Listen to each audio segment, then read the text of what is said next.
ஏப்ரலுக்குள் பேராதனை பாலத்தினூடாக ரயில் போக்குவரத்து ஆரம்பம்.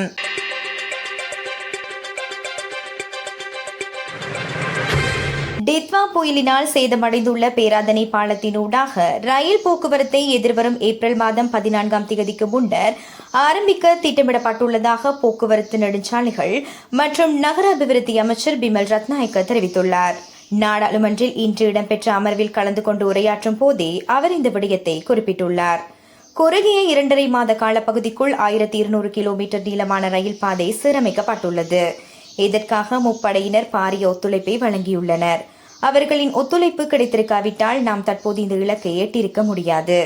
அத்துடன் டித்வா புயல் தாக்கத்தினால் ஏற்பட்ட அனர்த்தங்களினால் பாதிக்கப்பட்ட பாலங்கள் மற்றும் வீதிகளில் 99% பேராதனை பாலத்தின் புனரமைப்பு பணிகள் பேராதனை பல்கலைக்கழக பொறியியல் பீடம் மற்றும் பல தரப்பினரின் ஒத்துழைப்புடன் முன்னெடுக்கப்படுகின்றன.